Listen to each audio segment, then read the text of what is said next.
Сайн байцгаана уу, Flat Zero Mongolia байна. Та бүхэнд энэ өдрийн мэндийг хүргэе. Өнөөдөр бид Flat Zero буюу смарт дугуйн технологийн анхны туршилтын бичлэгээ хийхэд бэлэн боллоо. Нана давхархан дугуйны замтай шүргэлцэх хэсгийг тархаж байрладаг бөгөөд хасах 40-с нэмэх 100 түвш хүртэлх температурт 8000 гаруй удаагийн туршилтаар баталгаажсан туршилт эхлэхээс өмнө дугуйны тодорхойн даралтыг шалгаж үзье.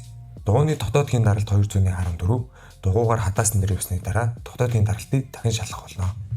Flat Zero Mongolia-гийн смарт дугуйн технологи нь дугуй цоорсноос үүдэх хэрэгслийг бууруулж, жолооч бүрт илүү аюулгүй, илүү ихтэй зорчих боломжийг олгох нь бидний зорилго юм. Бид хүн 3-аас 7 см-ийн хадаас модонд суулгаж бэлтгэсэн бөгөөд та бүхний харж байгаачлан хадаас дугуйг нэвтэлсэн ч хамгаалтын нана давхар нь цоорлолтын хэсэг шууд үйлчилж эхэлдэг. Ингэснээр хадасны эргэн тойрондох зайг битүүмжиж, агааралтыг бууруулан дугуйн дотор даралтыг хадгалахад тусалдаг. Энэ нь өдөр тутмын хэрэглээнд тохиолддог хадаас, эрэг зэрэг хурц биетээс үүдэх хүндрэлүүдийг бууруулахад чиглэсэн технологи юм. Бидний ашиглаж буй Flat Zero Smart Tire технологийн үндэс нь олон 10 жилийн өмнө нисэх онгоц болон тусгай зориултын техникүүдэд цэргийн журмаар ашиглагдаж байсан ч өнөөдөр бидний өдөр тутмын хэрэгцээнд ашиглахад бэлэн боллоо.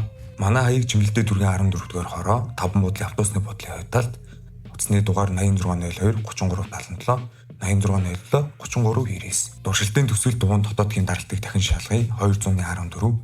Ямар нэгэн хийн алдагдал байхгүй. Бичлэгийг дуустал үзэж бидэнтэй хамт байсан баярлалаа. Эргэлт бүрт итгэлтэй бай. Flat Zero Mongolia.